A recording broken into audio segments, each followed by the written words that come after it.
And coming to the end, of course, we're sitting down, we talked about the policies, now it's time to do the traditional close.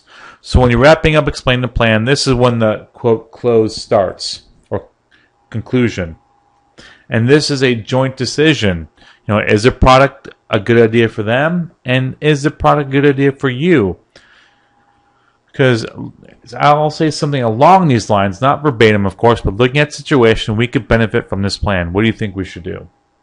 Now, you notice I didn't say you could benefit. What do you want to do? I said we.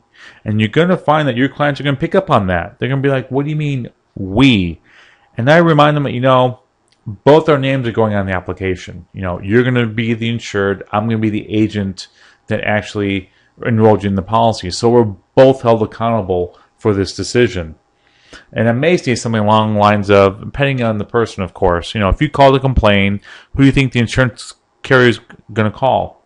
They're going to call me, and then I have to justify why I presented and put you in this plan, or something along those lines. So they're like, whatever, you're just saying for the sale, and say, well, yeah, of course I'm here to service you, but I'm not here to put you in a policy I think is good for you. I'm here to policy that would be good for us, because both our names are on there, and we're both going to be held accountable. And so what you're doing is you're taking yourself from one side of that proverbial table to their side, because now you're in it together, and you're going to be on their side. And of course, I let them speak.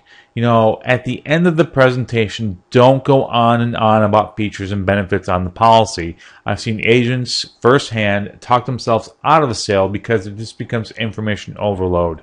I'm not saying do the infamous shut your mouth and whoever talks first loses, because I believe that philosophy is out the door. You could say something and the person not going to think in their mind, you talked, you lose, get out of my house. Never had that happen. But you don't want a long, uncomfortable silence either. So let them think. Just put yourself in the same side of the table as them. They may have just had a whole paradigm shift, thinking the whole time you're just trying to force something down their throat. And now that you said it's a we decision, you may have just kind of caught them off guard, and now they're just trying to gather their thoughts. So if they're struggling, offer to leave the info and call them a day or two. And you'll be surprised, if you have gained their trust and answered their questions, how many people enroll right then. You've taken the stress of saying yes or no right then and there by saying, well, you think about it. I'll give you a couple days. Today's Wednesday. I'll give you a call Friday, afternoon to see if you have any questions. Now that you've taken the pressure of thinking they have to make a decision right now, the guard comes down, and maybe they think, well, you know what? This is what I really want. We'll go ahead and sign up. I've had a lot of people, after I've offered to call them in a couple days, take a couple minutes and like, okay, you know what? Let's just do it now. You'll be surprised how many people do that. Now the application. So at this point, yes, go ahead, let's do it. I always fill out my own applications because one, I know what I'm doing, and two, it's just easier. I think it's a courtesy. And I turn the app around at the end, I review it with them and have them sign.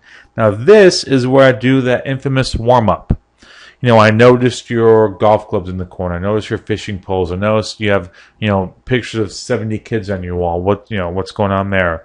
And now they spent time with you, and hopefully you've made it clear that you're on the same side of the table with them, and you've built some trust with them. They're going to be more upfront and sincere with you. You're going to get more information out of them now than you would in the beginning. In the beginning, you're a stranger with a pending appointment waiting to happen. Now you're someone they're doing business with. It's a little easier to communicate. If they're going to give limited replies or not talking, I just say out loud what I'm doing on the app. Not everyone is going to be completely verbal when they're talking to you when you're filling the application. So I'll just say, name Bob Smith. Notice your golf club's over there. I'm going to say, yep. Address Bob, and I'll say what I'm writing. And I notice you got pictures over there. I'm going to say, yep. Well, then I'm just going to keep on talking out loud. I'm going to read the questions out loud and answer, and maybe they'll answer with me. So even if they aren't saying anything or not making conversation, I know that person maybe doesn't like me as much, or maybe they're just not social, but I'm not going to force them into conversation. But I'm going to talk to them about the application. Just read out loud what I'm doing. And then, of course, take 5. Don't run off after the appointment's complete. Or the app's complete, excuse me. Stay for 5 minutes and talk. You don't want to take their check, take their app, and run out the door, because then they're like, what just happened? Take a couple minutes, put the policy away, put all your stuff away, and just have a nice, simple conversation. People remember how you make them feel, and people remember the beginning and the end. So if you're polite, on time, and they ended talking about themselves, you're in a great situation. I talked to this agent. They came. They were on time. They were pleasant. They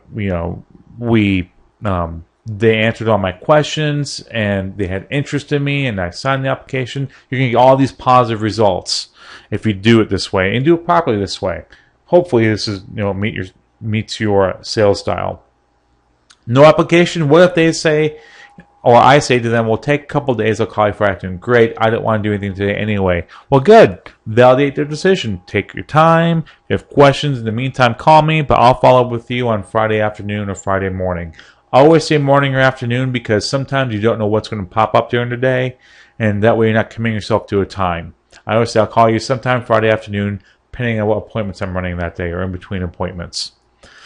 Still do the warm-up. I noticed your golf clubs, your fishing rod, your classic car in the backyard, whatnot. And just because you're not their agent now doesn't mean you want to be forgotten. They may have friends and family. You might not have been able to help them, but they may know someone that needs your assistance, and you may still get referrals that way as well.